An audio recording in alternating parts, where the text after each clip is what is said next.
Aliyekuwa katibu wa sekretarieti ya chama cha demokrasia na maendeleo Chadema Bwana Julius Mwita amemtaka mwanaharakati Maria Sarungi kujitokeza hadharani na kueleza ikiwa ni mwanachama wa Chadema kwa kuonyesha kadi yake ya wanachama wake ndani ya Chadema.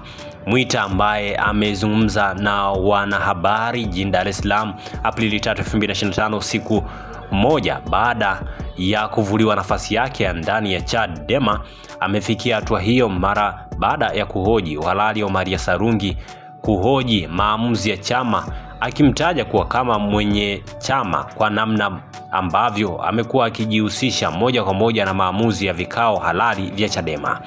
Kuna mtu anaitwa Maria Sarungi, kikao kimeitishwa na katibu mkuu. Mimi sijui hata kama Maria ni mwanachama wa Chadema. Mimi ni mwanachama na kadi yangu ni Platinums.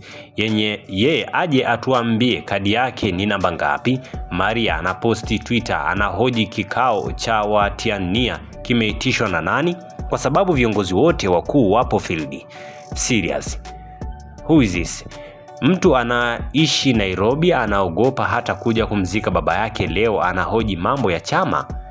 Katika hatua nyingine, Mwita, kutokana na mawasiliano hayo yaliyovuja akitokea kwenye kundi sogozi la WhatsApp, alionekana akiandika mara kadhaa huyu bosi wao, ambapo amekiri kuwa aliyekuwa akimzungumzia kama bosi wao si mwenyekiti wa chama Mheshimiwa Tundu Lissu, bali ni Maria Sarungi ambaye amemtaja kama mtu mwenye limonti ya kuendesha chama cha demokrasia na maendeleo Chadema na namna ambavyo amekuwa akikontrol. Kwa hiyo hayo ni mambo ambayo alikuwa ameyazungumza Mwita mara baada ya kuonekana kwamba kuna haja kubwa pia ya kutaka kufahamu, je, Maria yeye ni nani kupitia chama cha demokrasia na maendeleo Chadema, na aonyeshe kadi yake yeye ni mwanachama namba ngapi.